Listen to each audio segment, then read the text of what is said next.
കല്ലൂപ്പാറ കടമാൻകുളം സ്വദേശി വിനോദ് അലക്സിന്റെ 2 പശുക്കളാണ് രോഗം ബാധിച്ച് ചത്തത്. തൊഴുത്തിൽ കെട്ടിയിരുന്ന 2 പശുക്കളും ഒരേ സമയത്ത് ചത്തതോടെയാണ് പരിശോധന നടത്താൻ തീരുമാനിച്ചത്. തുടർന്ന് മഞ്ഞാടിയിലെ പക്ഷിരോഗ നിരീക്ഷണ ലബോറട്ടറിയിൽ നടത്തിയ പരിശോധനയിൽ ആന്ത്രാക്സ് ബാധിച്ചാണ് പശുക്കൾ ചത്തതെന്ന് സ്ഥിരീകരിച്ചു.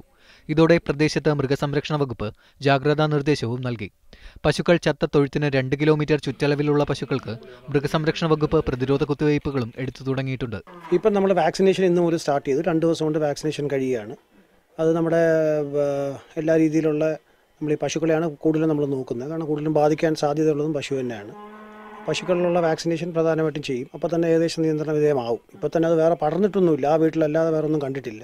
പശുക്കളിൽ കഠിനമായ പനി, ശ്വാസം മുട്ടൽ, തീറ്റയെടുക്കാനുള്ള മടി എന്നിവയാണ് രോഗലക്ഷണങ്ങൾ. കന്നുകാലി വളർത്തുന്നവർ അതീവ ജാഗ്രത പാലിക്കണമെന്നും മൃഗങ്ങൾ ചത്താൽ ഉടൻ വിവരമറിയിക്കണമെന്നും മൃഗസംരക്ഷണ വകുപ്പ് അറിയിച്ചിട്ടുണ്ട്. 2 വർഷത്തിനു മുൻപാണ് ജില്ലയിലെ കൊടുമൺ, അരുവാപ്പുലം, വെച്ചൂച്ചിറ എന്നിവിടങ്ങളിൽ ആന്ത്രാക്സ് റിപ്പോർട്ട് ചെയ്തത്. Toby Johnson, media 1, Pathanamthitta.